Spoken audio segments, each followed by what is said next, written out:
Thank you, Deputy Speaker. And despite the words of the member for Menzies opposite, the Albanese government has made access to affordability of early education a top priority to deliver real cost of living relief for Australian families. Since the 1st of July, more than 1.2 million families in Australia and approximately 9,400 in Bennelong, Deputy Speaker, are now benefiting from more affordable early childhood education and care services.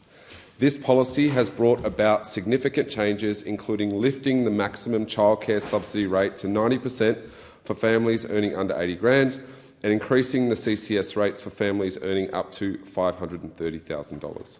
Because making early learning more affordable and more accessible is a triple win. It's good for children, it's good for families, and it's good for the economy. Investing in the early years benefits both children and parents. It supports children's development and helps parents and carers to work, train or study, and these benefits flow directly into the Australian economy.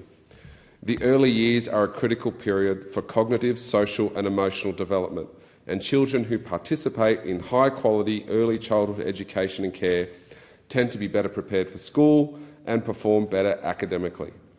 We are all aware that childcare and early education can be prohibitively expensive for many families. We know that it was expensive before the election as well. The former government spent a decade sitting on their hands while families were pushed out of integral early education programs because of financial barriers.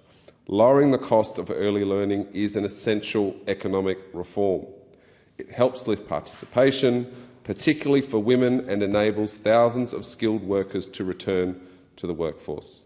Deputy Speaker, I find the attacks from those opposite on our signature election policy of reducing childhood education costs baffling.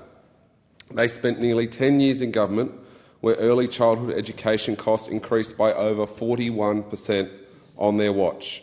And then, Deputy Speaker, they come in here and make claims of prices going up when under their watch prices increased by a whopping 41%.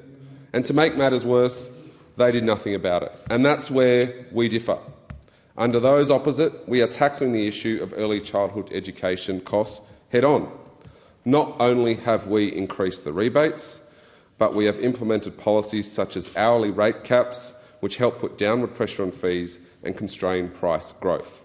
Further, and probably most importantly, we have commissioned the Australian Competition and Consumer Commission to investigate the factors that are driving the costs up in the early childhood education sector. The interim report from this investigation has provided valuable insights into prices, supply and demand, and will inform future decisions to ensure affordability and accessibility.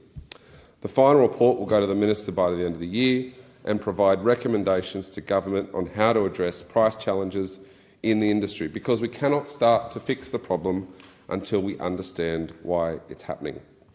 Importantly, also, Deputy Speaker, we have initiated a comprehensive Productivity Commission inquiry into the entire early childhood education and care system.